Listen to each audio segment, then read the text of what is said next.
Bapak-bapak, ibu-ibu, saudara-saudara kaum muslimin rahimakumullah. Di dalam kehidupan kita sebagai seorang muslim, minimal 5 kali dalam sehari semalam kita mendengar seruan untuk mendirikan solat yang disebut azan. Ada kalimat menarik di dalam kalimat azan itu, yakni seruan hayya 'alal falah, marilah menuju kepada keberuntungan, marilah meraih kemenangan. Seruan ini adalah kecenderungan dari setiap manusia, apapun warna kulitnya. Artinya, setiap orang dalam hidup selalu ingin meraih dan mencari kemenangan. Kemenangan akan melahirkan kepuasan batin, dan kepuasan batin memberikan kebahagiaan. Sedangkan kekalahan melahirkan penderitaan batin, dan penderitaan batin menjerumuskan seseorang di dalam berbagai bentuk kerugian. Jikalau inilah seruan azan, maka masalahnya ialah apa yang menyebabkan kita meraih kemenangan. Al-Quranul Karim memberikan tuntunan dan ajaran kepada kita bahwa orang-orang yang memperoleh kemenangan itu tidak lain adalah orang-orang yang bertakwa. Hanyalah mereka yang bertakwa kepada Allah Subhanahu wa ta'ala pada akhirnya akan tampil sebagai pemenang. Lalu siapa orang yang bertakwa itu? Dijelaskan dalam awal-awal Al-Baqarah, orang yang bertakwa yang akan meraih kemenangan. Pertama, alladzina yu'minuna bil ghaib, yaitu orang-orang yang beriman kepada yang gaib, percaya bahwa ada alam yang gaib, alam yang abstrak, alam yang tidak bisa dijangkau oleh salah satu daripada panca indera kita. Mereka percaya dan beriman kepada adanya malaikat, beriman kepada adanya iblis dan jin, beriman kepada adanya alam kubur, beriman kepada adanya alam mahsyar, beriman kepada adanya alam akhirat, beriman kepada adanya surga dan neraka. Beriman bukan cuma sekedar beriman dalam ucapan bibir saja, tetapi beriman yang nilai iman itu mampu mewarnai gerak dan gaya hidupnya. Iman yang meresap sampai ke tulang sumsum, kemudian memberikan dampak positif di dalam kehidupan manusia. Alam, kita tahu, adalah sesuatu yang selain Allah, dan Allah bukanlah alam. Apapun namanya selain daripada Allah, itu adalah alam. Alam pada hakikatnya terbagi menjadi dua. Ada alam syahadah, alam nyata, alam konkret, alam yang bisa dijangkau oleh salah satu indera kita. Kemudian ada alam ghaib, alam yang tidak bisa dijangkau oleh panca indera kita, alam metafisika, alam abstrak, alam yang wajib kita imani keberadaannya. Kita percaya bahwa malaikat itu ada, kita percaya kepada jin, bahwa jin itu ada, kita percaya kepada adanya iblis dan setan. Bukan percaya kepada iblis dan setannya, percaya bahwa iblis dan setan itu ada. Itu termasuk salah satu daripada sifat orang yang bertakwa kepada Allah.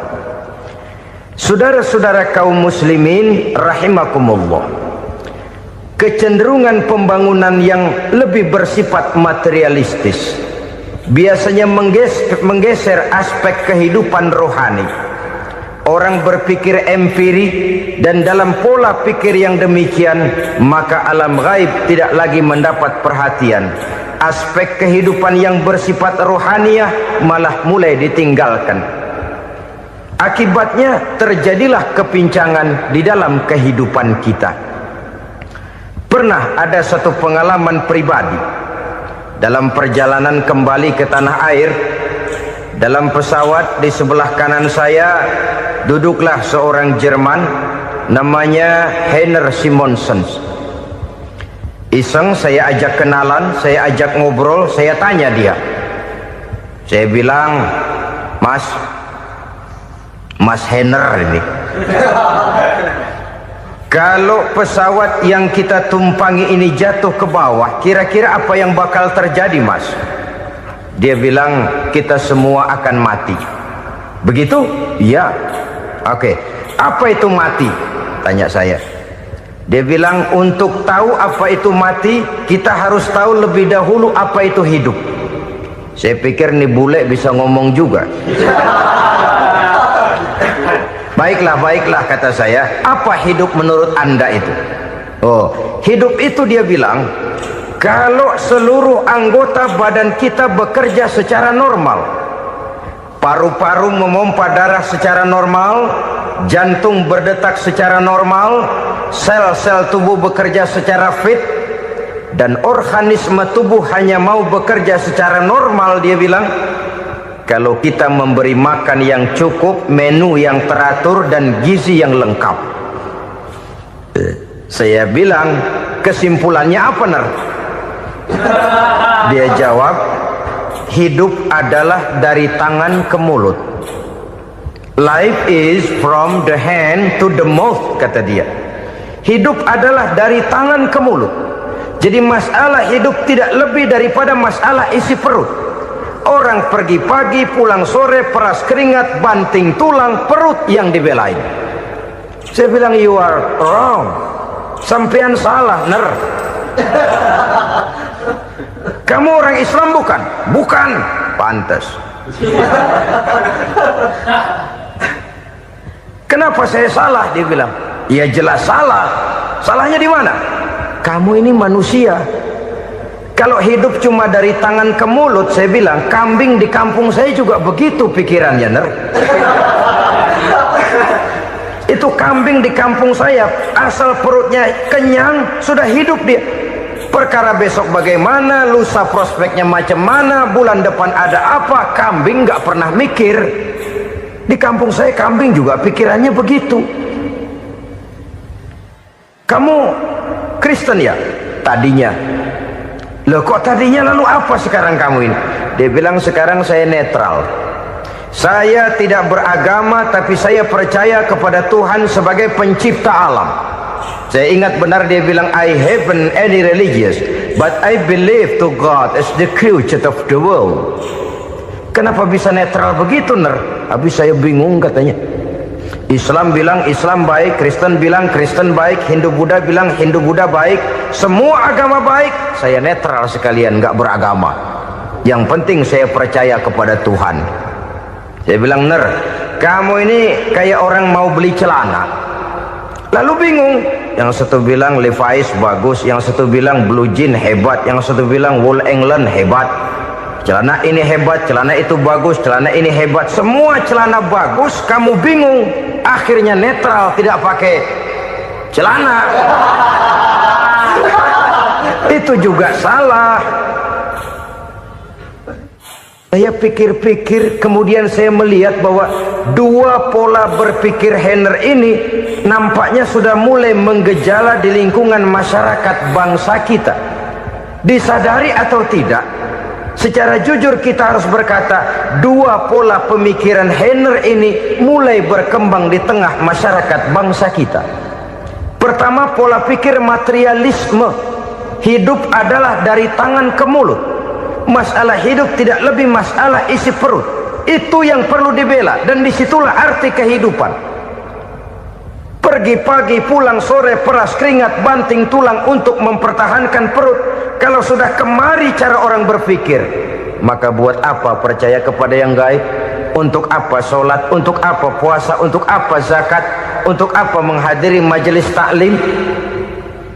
Tanpa kepercayaan kepada yang gaib, hidup berjalan menurut alur empiris dan materialis. Kalau sudah ke sana cara orang berpikir, biasanya orang lalu cenderung menghalalkan segala cara. Hanyalah orang yang percaya bahwa akhirat ada, hanyalah orang yang percaya bahwa alam kubur itu ada, hanyalah orang yang percaya bahwa malaikat itu ada, hidupnya akan lebih terarah dan terkendali. Karena kepercayaan kepada yang gaib, yang merupakan fase daripada kehidupan setelah hidup yang sekarang ini, mewarnai gerak pribadi seseorang di dalam dia melakukan kegiatan hidupnya. Pola berpikir materialisme, disadari atau tidak, mulai menggejala di lingkungan masyarakat bangsa kita. Hidup tidak lebih dari urusan tangan ke mulut, mulut ke tangan, tangan ke mulut. Asal perut sudah kenyang, hiduplah sudah. Perkara bagaimana prospek hari yang akan datang, bagaimana akhirat, tidak jadi persoalan. Ini yang oleh Nabi diperingatkan, ad-dunya sijnul mu'min wa jannatul kafir.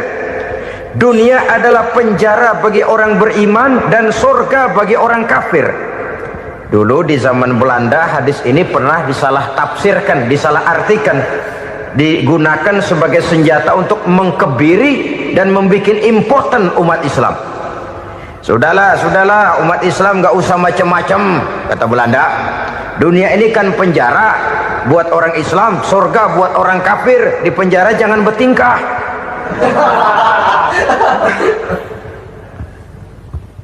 Pengertiannya tidak begitu. Dunia adalah penjara bagi orang mukmin. Artinya dalam kehidupan dunia seorang mukmin tidak bebas memperturutkan hawa nafsunya. Di penjara hawa nafsunya itu. Sebaliknya surga bagi orang-orang kafir. Buat orang kafir, surgalah dunia ini. Mereka bebas memperturutkan hawa nafsunya. Dilarang tidak terlarang, dicegah pun tidak tercegah. Mereka hidup menurut alur bisikan nafsu mereka sendiri. Kemudian bila ajal datang, maut merenggut nyawa, selesailah surganya sampai di situ. Maka bagi orang-orang yang tidak percaya kepada adanya akhirat, kepada adanya alam gaib, surganya sebatas umurnya. Sekali lagi, surganya sebatas umurnya. Bila umur selesai, ajal pun datang merenggut nyawa, selesailah sudah surganya sampai di situ. Alangkah pendeknya perjalanan orang-orang yang tidak percaya kepada alam gaib ini. Bagi kita mukmin, jikalau kita mampu memenjarakan hawa nafsu, kita bisa bahagia di dunia ini. Dan Islam memang tidak menyuruh kita sengsara di dunia. Raih dunia, kejar dunia, gapai dunia sebagai alat untuk mencapai kebahagiaan di akhirat nanti. Hidup adalah satu perjalanan panjang yang terbentang sejak kita terlahir dari alam rahim sampai kepada alam akhirat nanti. Andai kata kita gagal meraih kebahagiaan di dunia, toh kita masih punya akhirat. Tapi jangan jadi dalil yang melemahkan semangat. Biarin dah kita di dunia kebelangsak, yang penting akhirat. Akhirnya dunia benar-benar kebelangsak. Bagaimana dunia ini bisa kita raih, dan bagaimana meraih dunia untuk menunjang kepentingan akhirat nanti. Yang kedua, dari pikiran Heiner yang saya lihat menggejala di lingkungan masyarakat bangsa kita, timbulnya manusia-manusia netral. Seolah-olah Tuhan yes, agama no. Sama Tuhan percaya, agama ogah. Tuhan ngangguk, giliran agama godeng. Padahal hampir dalam setiap ayat dalam Quran, kata-kata amanu biasanya bergandeng dengan wa amilus sholihat. Iman dan amal soleh. Ini sebagai isyarat Tuhan dan agama jangan pernah dipisah-pisah.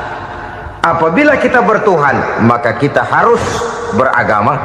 Apabila kita beragama, maka agama itu harus bersumberkan dari Tuhan yang kita imani itu. Tidak mungkin kita pisah, Tuhan yes, agama no. Sama Tuhan percaya tapi agama bikin sendiri.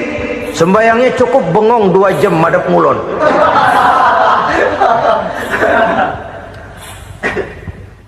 Saudara-saudara kaum muslimin rahimakumullah. Jadi dengan demikian, agama yang kita akui merupakan unsur mutlak di dalam pembangunan sekarang ini, merupakan bagian dari kehidupan yang menuntun kita bahwa di balik alam nyata ini, di balik alam syahadah ini ada alam gaib. Dan mudabbir, murabbi, yang mengatur, yang menguasai, yang memelihara, baik dia alam nyata, baik dia alam gaib, tidak lain adalah Allah Subhanahu wa ta'ala. Di sana ada satu super power, satu maha kekuatan yang kita perlu bersandar kepadanya. Sebagai makhluk nyata yang hidup di alam nyata, berbuatlah secara nyata sebagaimana harusnya kita berbuat. Karena Islam jelas bukan agamanya orang pemalas. Islam jelas bukan agamanya orang yang mengajarkan setelah selesai sholat boleh duduk, nggelenggem ayam-ayam, ndelohom, menghitung bintang di langit sambil menunggu keajaiban. Tidak. Islam adalah agama yang mengajarkan apabila sholat sudah selesai kamu kerjakan, bertebaranlah di permukaan bumi, cari karunia Tuhanmu. Jangan hidup berpangku tangan menunggu keajaiban, karena hidup bukan undian. Jangan berharap untung besar tanpa mau peras keringat. Tapi di sebalik itu toh kita juga harus yakin bahwa di sisi usaha nyata yang kita lakukan ada satu super power, satu maha kekuatan gaib yang menentukan berhasil dan tidaknya usaha kita. Kepercayaan kepada hal semacam inilah yang mendorong kita untuk mempunyai sandaran vertikal, agar jikalau usaha ini berhasil, kita tidak lupa diri dan lupa daratan. Jikalau usaha ini gagal, kita tidak putus asa dan buruk sangka, tidak cupik pandangan dan sempit hati, tapi mampu melihat persoalan dengan kacamata putih sambil husnuzon kepada Allah Subhanahu wa ta'ala. Kita percaya malaikat itu ada yang namanya Raqib dan Atid, mengawasi gerak hidup kita sampai kepada gerak hati kita. Ini memberikan sugesti agar kita berhati-hati, tidak sejengkal tanah pun kita bisa berlindung dari pengawasan Raqib dan Atid. Ada munkar nakir yang akan menyoal kita di alam kubur. Ada malaikat Malik, penjaga neraka. Ada malaikat Ridwan yang menjaga surga. Kita percaya kepada adanya jin, kita percaya kepada adanya setan, iblis. Percaya kepada adanya, bukan mempercayai si setan, si iblis lalu menjadikannya sebagai teman. Tidak. Percaya bahwa mereka itu ada dan merupakan makhluk Allah yang gaib, yang diciptakan Allah Azza wa Jalla. Kepercayaan kepada alam gaib memberikan motivasi terhadap gerak lahir manusia, sehingga dengan motivasi kepercayaan kepada yang gaib, gerak lahir jadi lebih terarah, jadi lebih terpelihara. Pernah seseorang bertanya, "Pak, apakah adanya akhirat bisa dibuktikan secara ilmiah?" Saya bilang tidak bisa, tidak bisa. Kenapa? Karena yang berangkat nggak pernah pulang kemari lagi. Kalau dia pulang kemari bisa kita tanya bagaimana enak di sono. Cuma secara moral saya katakan, lebih beruntung orang yang percaya kepada akhirat daripada yang tidak.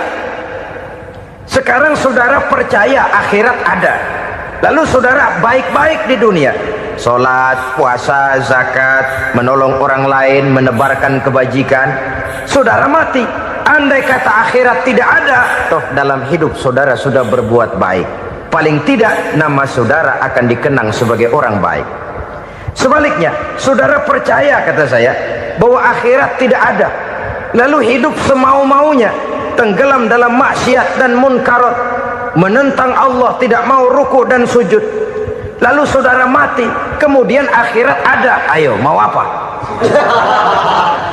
Bekal tidak punya. Jadi secara moral lebih beruntung orang yang percaya kepada adanya akhirat daripada yang tidak percaya. Dan itu alam gaib yang tidak bisa dibuktikan secara eksat. Jangankan untuk membuktikan seperti itu, dalam kehidupan sehari-hari saja yang kita rasakan tidak selalu berbentuk toh.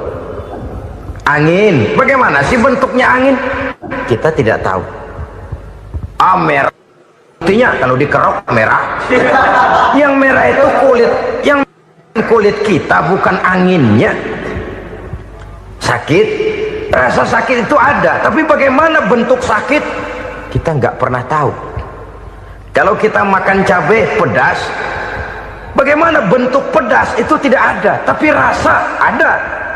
Bentuk pedas hijau, cabenya bukan pedasnya.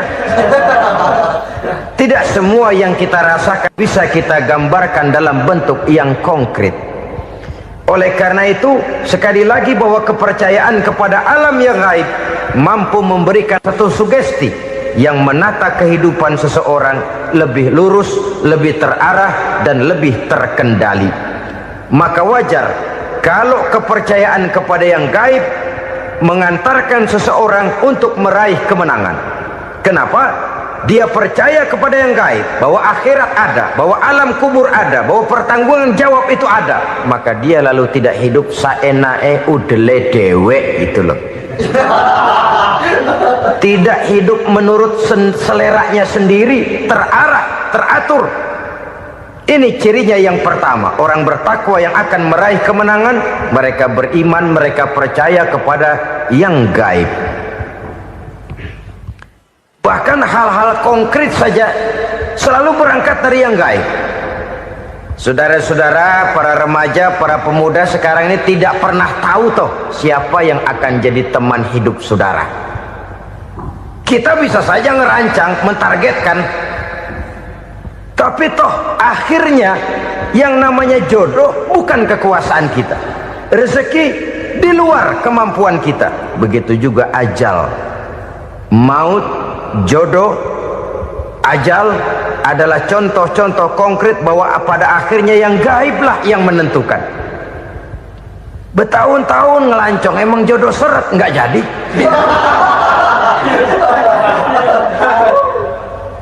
Begitu kenal baru setengah malam nginep ditangkap hansip kan. Hal-hal semacam itu kadang-kadang kita berpikir suuzon, gilet, perempuannya cakep banget, lakinya rebek amat. Memang begitulah jodohnya. Memang begitulah jodohnya. Saudara hadirin ma'asyiral muslimin yang saya hormati, jadi hal-hal yang konkret saja kita yakini sepenuhnya ditentukan oleh satu superpower yang gaib itu tadi. Dari sanalah segala ketentuan itu berangkat, dan kesanalah segalanya akan kembali. Maka kepercayaan kepada yang gaib meluruskan gerak hidup seseorang, dan itu akan mengantarkan dia kepada meraih kemenangan. Satu. Yang kedua, wa yuqimuna shalah. Orang bertakwa yang akan meraih kemenangan itu adalah orang-orang yang mendirikan sholat. Kenapa sholat mengantarkan orang untuk meraih kemenangan? Yang jelas, inna sholata tanha anil fahsya'i wal munkar. Sholat mampu mencegah manusia dari perbuatan keji dan munkar. Banyak filsafat hidup yang terkandung di dalam sholat ini. Sejak kita wudhu sampai kita menghadap ke arah kiblat, sampai kita melakukan gerak-gerak sholat, bacaan-bacaan yang ada di dalam sholat, lalu sampai kepada mengucapkan salam. Banyak filsafat hidup yang terkandung di dalam sholat.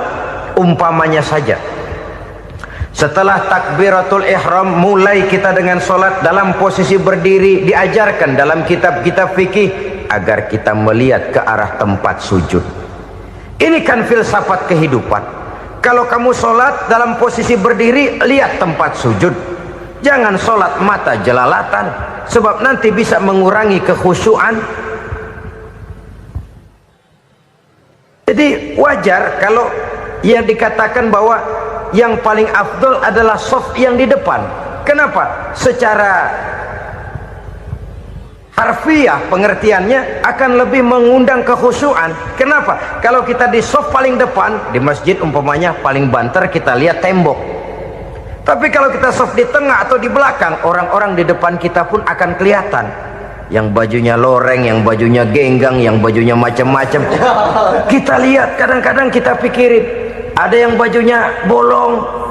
Kita sholat tapi dalam hati, nih orang bajunya robek, yang nggak tahu apa. Ada saja hal-hal yang mengusik kekhusyuan kita. Oleh sebab itu diajarkan dalam posisi berdiri, lihat, arahkan pandangan matamu kepada tempat sujud. Ini kan filsafat kehidupan.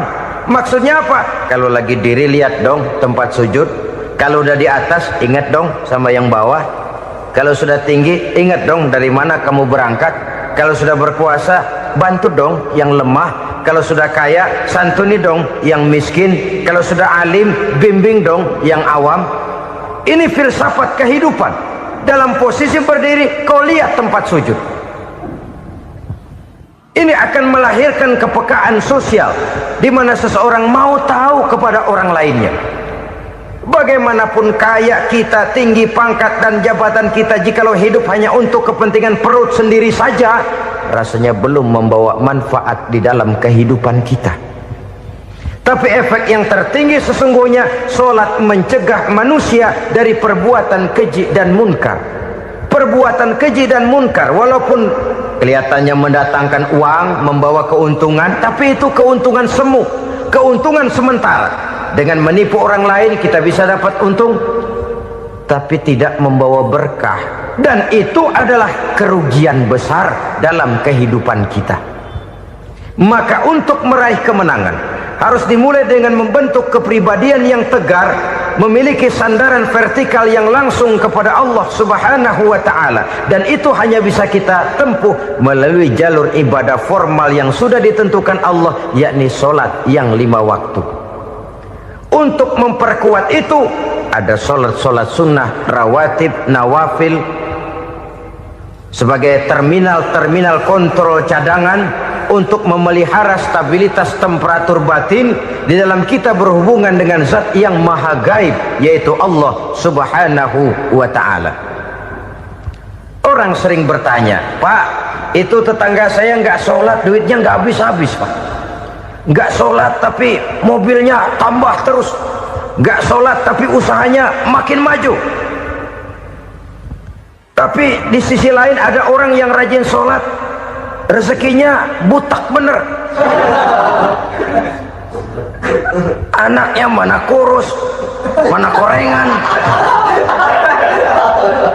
Saudara hadirin ma'asyiral muslimin rahimakumullah, harus saya katakan bahwa solat memang bukan untuk cari duit. Solat adalah sandaran vertikal kita kepada Allah. Sedangkan soal rezeki itu berkaitan dengan sifat Allah maha pengasih dan maha penyayang. Allah maha pengasih, siapapun dikasih kalau mau usaha. Allah maha penyayang, tidak semua orang disayang oleh Allah Azza wa Jalla. Dan belum tentu banyak harta itu merupakan nikmat, mungkin juga istidraj. Artinya istidraj itu dikasih tapi diambulin, kalau bahasa Betawinya itu. Dikasih tapi diambulin, itu bukan merupakan nikmat sesungguhnya, lebih merupakan azab dari Allah Subhanahu wa ta'ala.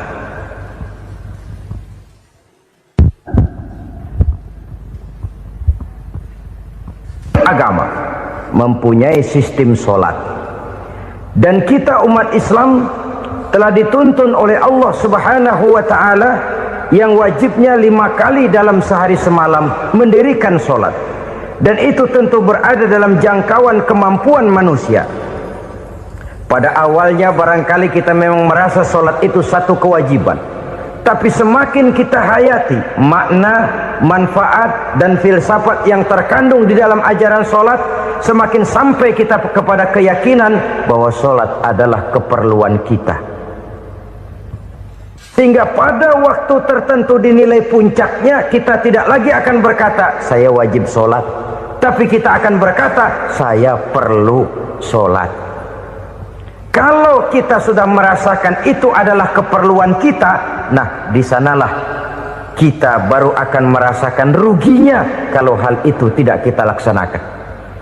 Sepanjang kita masih berkata saya wajib sholat, kita akan lebih merasakan dia sebagai beban ketimbang sebagai keperluan. Yang jelas Allah tidak memerlukan ibadah yang kita laksanakan ini. Dengan kata lain, andai kata satu dunia penuh ini orang tidak ada yang sholat satu pun, Allah tidak akan turun dari jabatan Tuhan. Jangan lalu berpikir kalau kita ngambek se-RW kagak sembahyang Tuhan tekor kali ini ya. Tentu tidak. Itu perlunya kita, bukan perlunya Allah. Dan pada induknya kita akan berkata, saya perlu agama. Kalau secara induk kita sudah memerlukan agama, maka konsep-konsep yang ada di dalam ajaran agama itu pun adalah juga merupakan keperluan kita. Baik dia bernama sholat, baik dia bernama puasa, baik dia bernama zakat, baik dia bernama haji, seluruhnya adalah keperluan kita. Dan sesuatu yang kita perlukan apabila tidak kita laksanakan akan melahirkan kerugian di dalam kehidupan. Jangan heran kalau kita membaca riwayat perjalanan hidup para salafus soleh, orang-orang soleh. Ada yang tahajud sampai 100 rakaat, ada yang sholat malam kakinya sampai bengkak. Kita sekalinya bengkak biri-biri. Ada yang sholat membaca surah dalam Al-Quran sampai khotam Quran. Kok mau? Mereka sudah merasakan itu keperluan. Itu saja soalnya. Satu saat pun jikalau kita merasa bahwa itu keperluan saya, kita pun akan melaksanakan seperti itu. Keperluan saya dalam kehidupan. Inilah yang kedua. Yang ketiga, orang bertakwa yang akan meraih kemenangan itu, wa mimma razaqnahum yunfikun. Mereka membelanjakan sebagian daripada rezeki yang diberikan Allah kepada mereka. Mereka infakkan di jalan Allah. Ada satu dialog menarik. Satu hari seorang anak muda bertemu dengan seorang kakek-kakek yang sudah dikenalnya baik. Bertanyalah anak muda ini, "Kek, umur kakek berapa tahun?" 15 tahun, kata si kakek. Anak kakek berapa orang? 1. Harta kakek berapa banyak? 15 juta.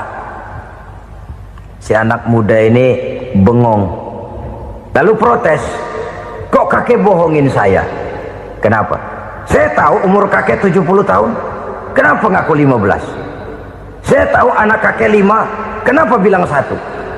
Saya tahu kakek miliuner, miliaran uang kakek. Kenapa ngaku cuma 15 juta? Begini, kata si kakek tadi. Benar, umur saya 70 tahun. Tapi dari umur yang 70 tahun itu baru 15 tahun terakhir ini saya merasakan ibadah kepada Allah.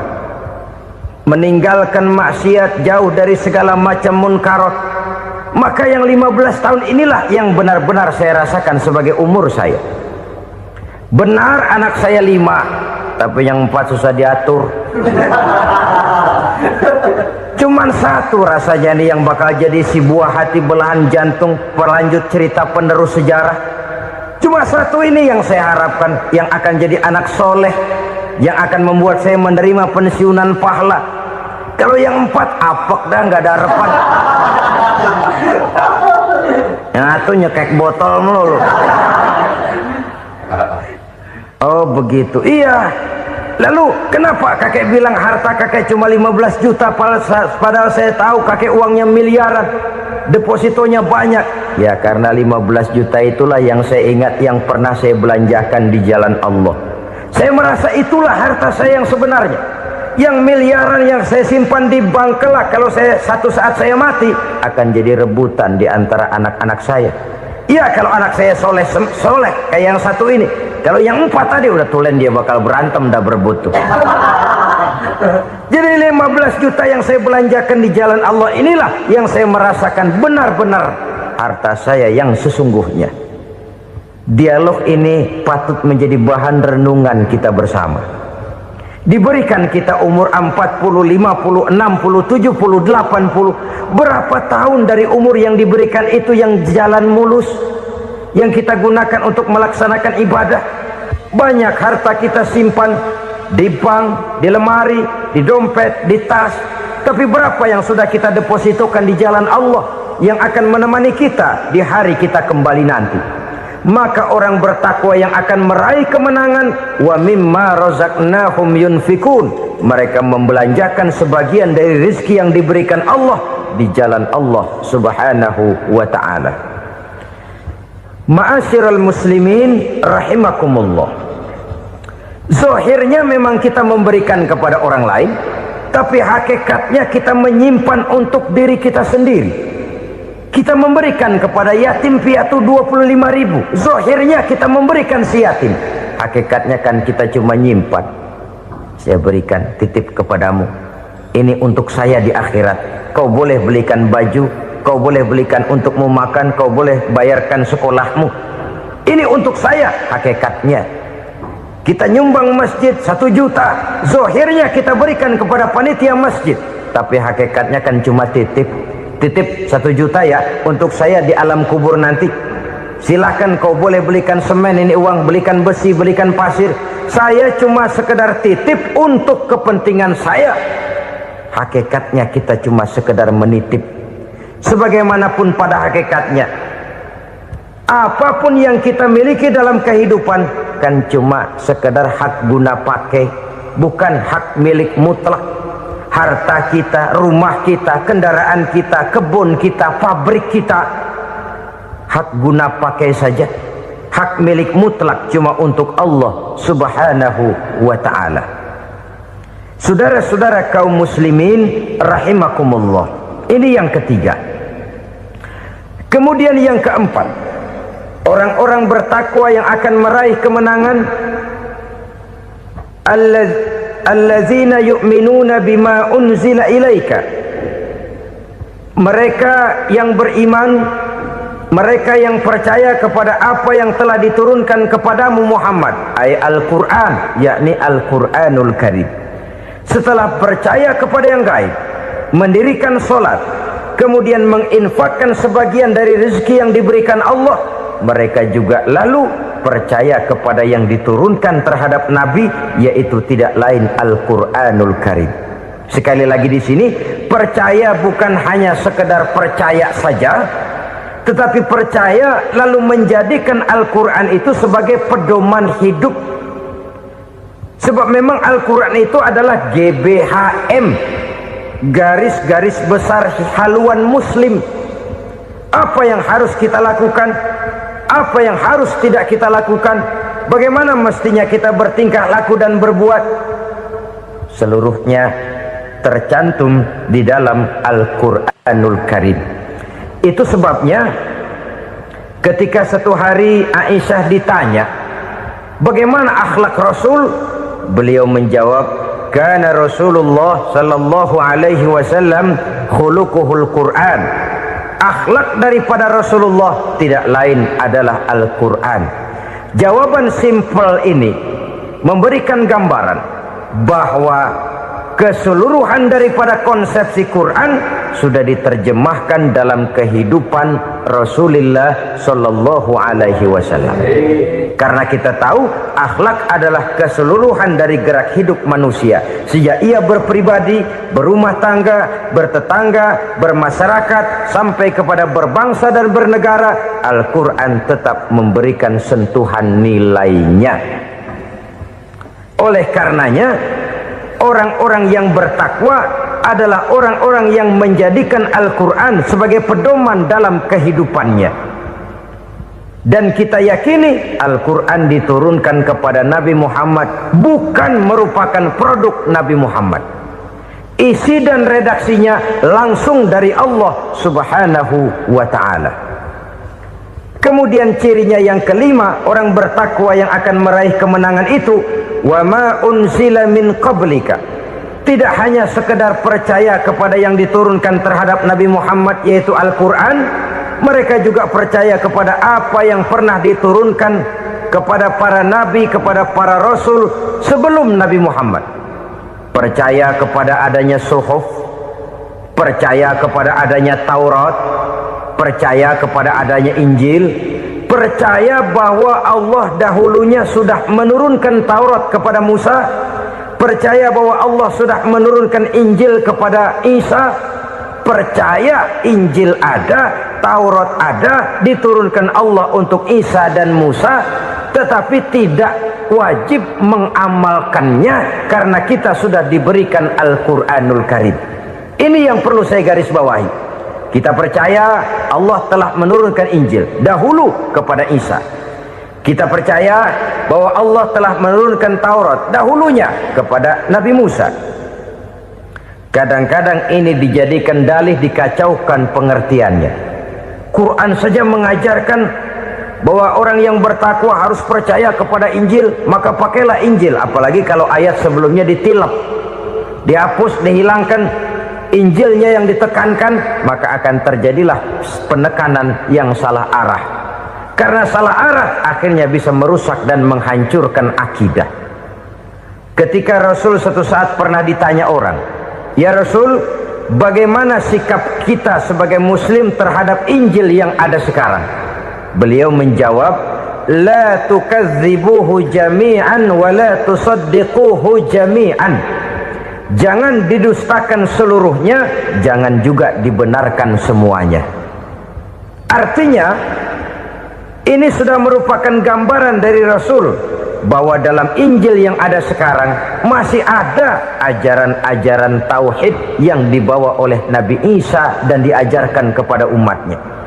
Tapi juga dalam Injil yang sekarang ini sudah terkena intervensi dan investasi manusiawi.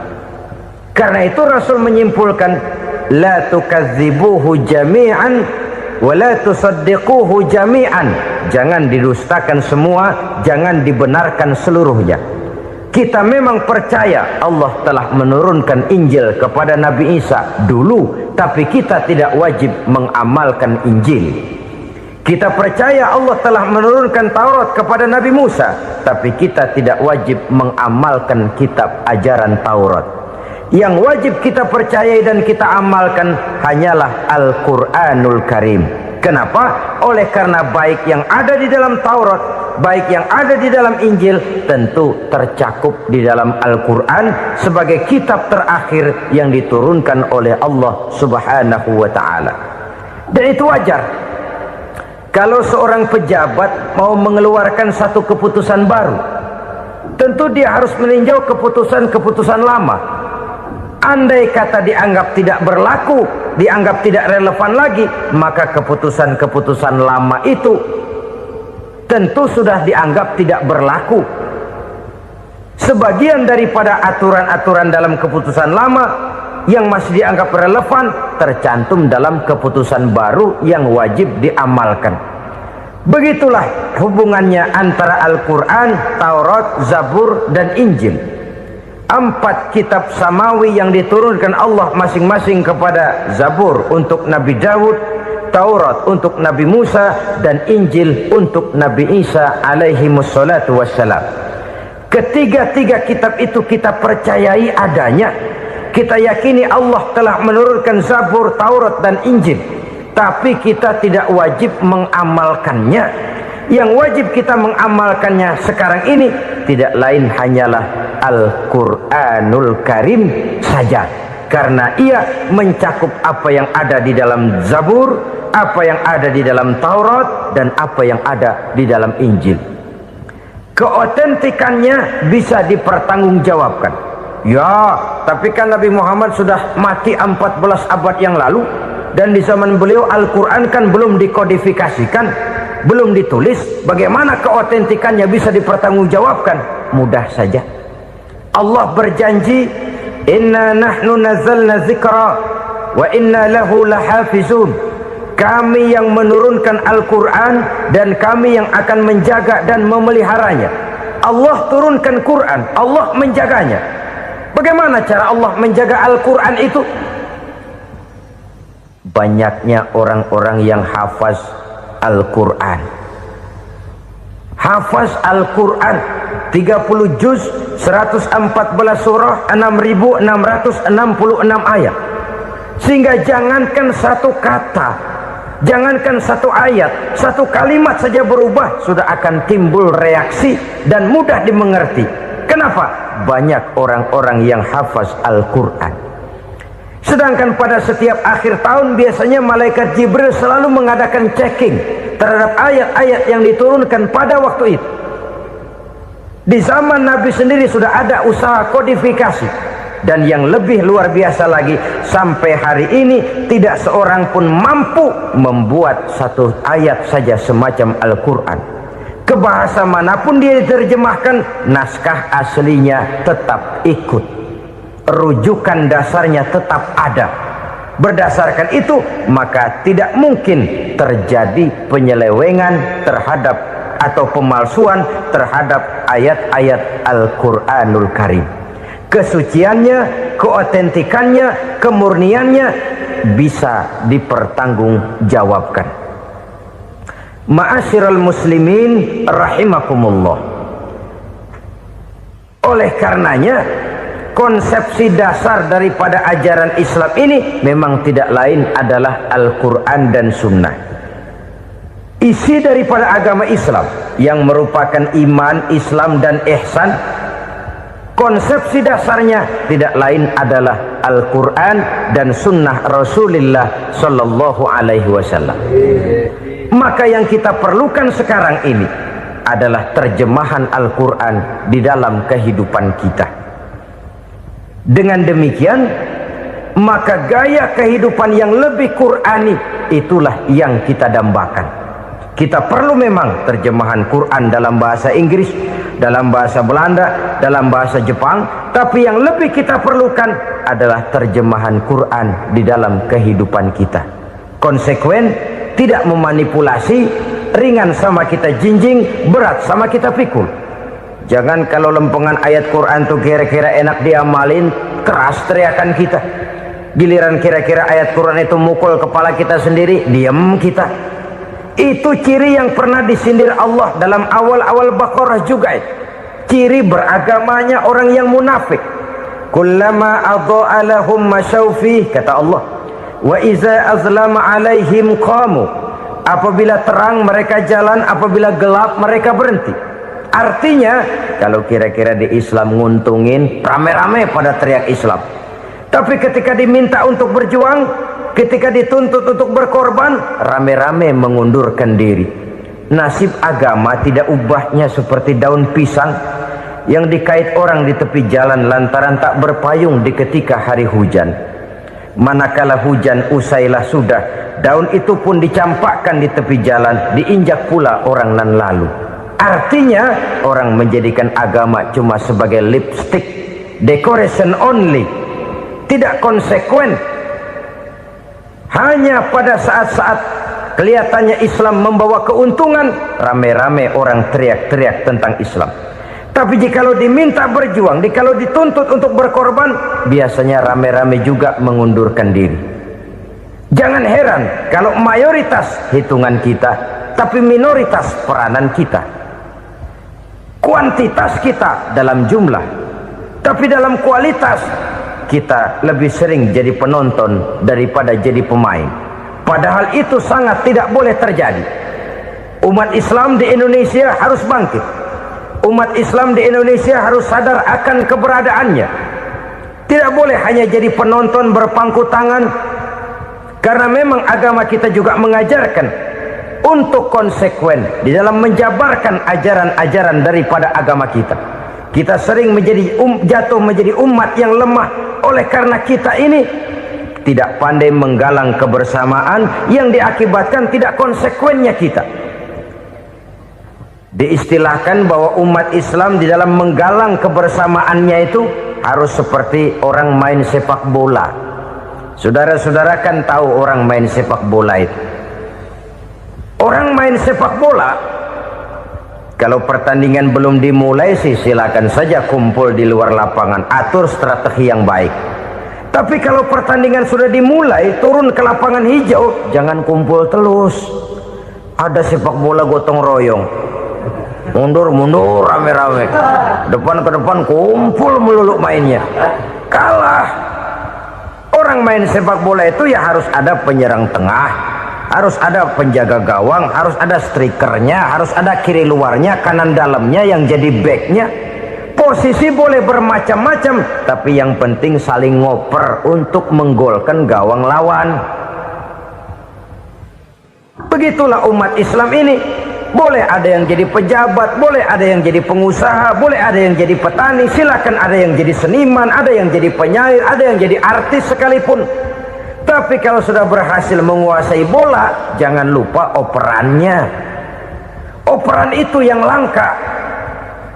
Kita ini muslim kadang-kadang kalau sudah memegang menguasai bola, kalau belum mau mampus, belum mau ngoper. Nanti kalau sudah nggak punya bola, baru mau ngoper. Kalau sudah dengar-dengar mau dekat pensiun, baru mau jihad, baru mau berjuang, baru mau ngurus pesantren. Tanda tangan sudah tidak laku, memo sudah tidak dihargai, baru mau berjuang. Kemarin kemana mas? Kita tidak pandai memanfaatkan posisi. Dengan kata lain, kalau kembali kepada persoalan kita, konsekuensi kita terhadap agama yang kita anut ini belum ideal. Kita masih lebih sering berislam ini pada saat-saat yang menurut perhitungan kita membawa keuntungan. Tapi kalau diminta berjuang, dituntut berkorban, yang itu pun hakikatnya adalah untuk kepentingan kita juga. Allah tidak pernah menuntut kita untuk jihad bagi kepentingan Allah, itu tidak. Berjuang menegakkan agama Allah, apakah untuk kepentingan Allah? Tidak. Untuk kepentingan kita. Sebab nilai-nilai jihad itu pada akhirnya akan membawa kita kepada suatu kebahagiaan. Setidaknya kalau tidak di dunia, tentu di akhirat sebagai syahid. Oleh karena itu, pada bagian akhir ini saya ingin mengajak, marilah kita konsekuen. Sekali kita berkitabkan Al-Quranul Karim, mari dia kita jadikan pedoman. Jangan cuma kita jadikan sebagai penghias dinding, pelengkap rumah, bahwa di rumah kita ada Al-Quran, tapi yang baca kecoa. Habis pada bolong tuh Quran. Yang penting kan punya Quran. Ditaruh di pintu rumah, biar apa? Biar kuntilanak kagak masuk katanya. Ya apa itu nasib Quran, cuma kerjanya jaga pintu, ngusir kuntilanak, ngusir memedi. Bagaimana kita hidup menurut tuntunan Al-Quran? Kadang-kadang tidak pernah menjadi masalah bagi kita. Maka bagaimanakah Al-Quran akan mungkin membawa keberkahan dalam hidup kalau ajarannya kita injak-injak dalam keseharian kita? Mewujudkan gaya hidup yang lebih Qurani, itulah yang akan kita rintis di dalam kehidupan kita, bertahap, step by step, menurut kemampuan yang ada pada kita. Jika jalan ini tidak bisa kita selesaikan, percayalah akan ada generasi penerus yang akan melanjutkan usaha dan cita-cita mulia itu.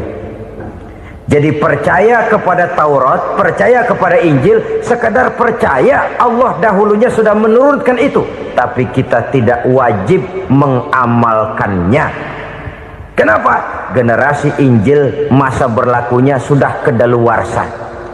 Taurat masa berlakunya sudah kedaluarsa. Injil pernah berlaku untuk orang Nasrani di zaman Nabi Isa. Taurat pernah berlaku untuk orang Yahudi di zaman Nabi Musa. Setelah generasinya berlalu, datang Rasul penutup yang membawa Al-Quranul Karim, maka Al-Quran itulah yang berlaku menjadi pedoman sampai hari akhir nanti. Jangan jauh dari Al-Quran, karena apabila ini kita lakukan, maka kita akan kembali kepada satu gaya hidup yang jauh dari tuntunan agama, dan itu artinya kita akan semakin jauh untuk meraih kemenangan. Saudara-saudara kaum muslimin rahimakumullah, yang keenam, yang terakhir, orang-orang bertakwa yang akan meraih kemenangan itu wabil akhirati hum yuqinun. Mereka percaya, mereka yakin seyakin-yakinnya akan adanya hari akhir, di mana seseorang akan mempertanggungjawabkan seluruh perbuatannya di dalam hidup ini, dan tidak ada satu perbuatan yang bagaimana kecilnya sekalipun yang tersembunyi dalam pandangan manusia yang tidak akan dibukakan persoalannya di mahkamah Qadi Rabbul Jalil di akhirat nanti. Itulah sebabnya maka percaya kepada akhirat disebut secara khusus. Padahal di awal tadi sudah dijelaskan yu'minuna bil ghaib, percaya kepada alam gaib, dan alam gaib ini termasuk akhirat. Kenapa pada bagian akhir disebut lagi akhirat? karena ternyata bahwa kepercayaan kepada adanya akhirat merupakan induk dari kepercayaan terhadap adanya malaikat, setan, jin dan lain sebagainya, dan akan lebih memberikan sugesti dalam kehidupan manusia untuk meluruskan gerak hidupnya. Jikalau satu saat tergerak hati akan berbuat kejahatan, ingin mencuri, sadarlah, awas ada akhirat. Sebab kalau kita cuma teriak awas ada polisi, itu cuma tertunda sementara, begitu polisi meleng embat. Kalau kita ingin berbuat jahat cuma berteriak awas ada hansip, cuma sementara ketika hansip itu ada. Tapi kalau ceritanya awas ada akhirat, mau menyeleweng awas ada akhirat, mau berjudi awas ada akhirat, mau mencuri awas ada akhirat. Keyakinan yang akan meluruskan gerak hidup manusia sehingga gerak itu jadi lebih terarah dan terkontrol, tidak merugikan baik diri sendiri, lebih-lebih orang lain. Ternyata bahwa kepercayaan kepadanya adanya hari akhirat sanggup menjadi sumber daya kontrol dari kehidupan manusia, sehingga ia tidak terjebak dalam perbuatan maksiat dan munkarat. Saudara-saudara kaum muslimin, inilah saja yang kita bicarakan pada pertemuan kali ini. Semoga Allah subhanahu wa ta'ala memberikan kekuatan zahir dan batin kepada kita untuk dapat meraih kemenangan dengan beriman kepada yang gaib, mendirikan solat, membelanjakan sebagian dari rezeki yang diberikan Allah, percaya kepada Al-Quran, beriman kepada kitab-kitab yang diturunkan sebelum Al-Quran, lalu meyakini adanya hari akhirat. Terima kasih.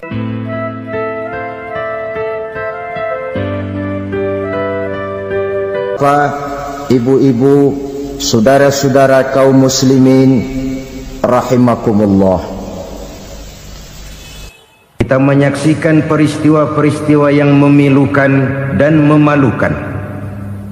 PHK terjadi di mana-mana, pengangguran meningkat, harga-harga membumbung tinggi, daya beli rakyat semakin lemah. Sementara di bidang politik, kejadian-kejadian memberikan indikasi bahwa persatuan dan kesatuan kita sebagai bangsa dewasa ini tengah berada dalam ujian yang berat. Pada jumpa kita kali ini, tanpa bermaksud untuk mencari kambing hitam dari bencana yang kita hadapi, saya ingin menyampaikan sebuah hadis yang diriwayatkan oleh Imam At-Tabarani dari Ibnu Abbas, bahwa Rasulullah sallallahu alaihi wasallam bersabda, khamsun bi khamsin, ada 5 perkara yang dapat menimbulkan 5 macam bencana. Mari kita renungi hadis ini satu demi satu sebagai bahan introspeksi buat kita semua dalam menghadapi bencana yang tengah berlaku sekarang ini. Yang pertama, ma naqasa qaumul ahda illa sullita alaihim aduwwuhum. Apabila suatu kaum sudah mengingkari janjinya, maka mereka pun akan dikuasai oleh musuh-musuh mereka. Sederhana saja nampak kalimat dalam hadis ini. Apabila orang sudah mengingkari janji, mereka akan dikuasai oleh musuh-musuh mereka sendiri. Dan musuh kita yang paling utama saat ini adalah kemiskinan dan kebodohan. Kenapa itu terjadi? Karena kita mengingkari janji kita sendiri. Di saat awal-awal berdirinya Orde Baru, kita pernah berjanji untuk melaksanakan Pancasila dan Undang-Undang Dasar 45 secara murni dan konsekuen. Kita berjanji bahwa kita akan menegakkan pemerintah yang bersih dan berwibawa. Itu semua pada permulaannya. Waktu demi waktu berjalan, kita lupa dengan janji yang kita ucapkan itu. Ketuhanan yang Maha Esa kita ucapkan, tapi kesetanan yang luar biasa yang kita lakukan. Kemanusiaan yang adil dan beradab yang kita dengungkan, tetapi kemanusiaan zalim dan biadab yang kita praktekkan. Sederhana saja saudara, hampir setiap pejabat pada posisi-posisi kunci, di awal-awal ia memangku jabatan itu, biasanya ia mengucapkan sumpah dengan lafaz demi Allah, bahwa dalam melaksanakan jabatan ini saya tidak akan menerima hadiah atau pemberian dalam bentuk apapun. Itu pada permulaannya. Lama-lama rupanya hadiah itu asik juga, mulai diterima. Lama-lama dirasa kurang, mulai menagih. Dan akhirnya terjadilah praktek yang disebut suap menyuap, semir menyemir, dan lain sebagainya. Kalau ini sudah menjadi kenyataan, bagaimana kita mau menegakkan pemerintah yang bersih dan berwibawa? Undang-Undang Dasar 45 menyatakan bahwa bumi, air, dan seluruh kekayaan negara dikelola oleh negara bagi sebesar-besar kemakmuran rakyat. Yang terjadi adalah bahwa kita merasa mewakili rakyat untuk menikmati harta dan kekayaan negara, sehingga rakyat banyak tidak bisa ikut menikmatinya. Menumpuklah harta itu sehingga terjadilah pepatah, gunung ditimbun, sumur digali. Yang kaya semakin kaya, yang miskin semakin terpuruk. Kita ingkar dengan janji yang kita ucapkan di awal-awal kita bergerak. Kita ingkar dengan janji pada saat kita mengatakannya dengan menyebut nama Allah, dengan mempertaruhkan nama Tuhan. Sehingga pada akhirnya jabatan pun mengalami tender. Sudah menjadi rahasia umum. Orang mau jadi lurah mesti mengeluarkan uang. Mau jadi camat mesti mengeluarkan uang. Mau jadi wali kota, bupati, bahkan gubernur, itu ada pasarannya. Secara logika, kalau orang memperoleh satu jabatan karena banyak mengeluarkan uang, tentu pada saat ia mengeluarkan uang, ia sudah punya pemikiran, modal pasti pulang, modal pasti kembali. Kalau orang memperoleh suatu jabatan karena banyak mengeluarkan uang, maka langkah pertama yang dia lakukan setelah memangku jabatan itu ialah bagaimana uang bisa kembali, bagaimana modal bisa pulang. Kalau modal sudah pulang, pikiran berikutnya bagaimana supaya dapat untung. Lalu kapan mau bekerja untuk kepentingan rakyat? Itu nomor 18. Kemudian kalau ada proyek-proyek besar, pertanyaannya ialah bukan apakah proyek ini bermanfaat bagi rakyat, apakah proyek ini layak untuk diteruskan, tetapi yang jadi pertanyaan paling utama ialah bagian saya berapa duit dari proyek ini. Kita bisa lihat proyek, mega proyek lahan 1 juta hektar di Kalimantan Tengah, triliunan rupiah, dan proyek itu gagal. SD Impres bulan ini diresmikan, bulan depan retak. Jembatan-jembatan bulan ini gunting pita, bulan depan runtuh. Kita ingkar dengan janji. Kita berkata kita bekerja untuk kepentingan rakyat, tapi kita tidak pernah mengenal rakyat itu. Apabila suatu kaum sudah mulai mengingkari janji, maka mereka akan dikuasai oleh musuh-musuh mereka. Akibatnya tersusunlah barisan-barisan sakit hati yang makin lama makin menjadi bola salju, menggelinding membesar, dan kemudian terjadilah hal-hal yang tidak kita inginkan lagi. Apabila suatu kaum sudah mengingkari janji, maka mereka akan dikuasai oleh musuh-musuh mereka. Ini penyebab bencana yang pertama. Kita tidak konsekuen. Tadinya kita dengan lantang teriak-teriak berantas korupsi, ganyang korupsi. Pada waktu kita belum mendapat kesempatan. Setelah kita naik punya kesempatan, rupanya korupsi enak juga dirasa. Terjadi pergeseran nilai, orang luntur, kehilangan idealisme awal. Lalu untuk menghibur diri, menutup kesalahan, kita gunakanlah pepatah bahwa tidak ada gading yang tak retak, bahwa kita harus mikul dhuwur mendem jero. Itu semua cuma sebagai dalih agar kesalahan kita tidak dibicarakan orang lain. Padahal kita sendiri yang mengingkari janji. Kita yang keluar dari komitmen awal kita. Kita berjanji melaksanakan Pancasila dan Undang-Undang Dasar 45 dengan murni dan konsekuen.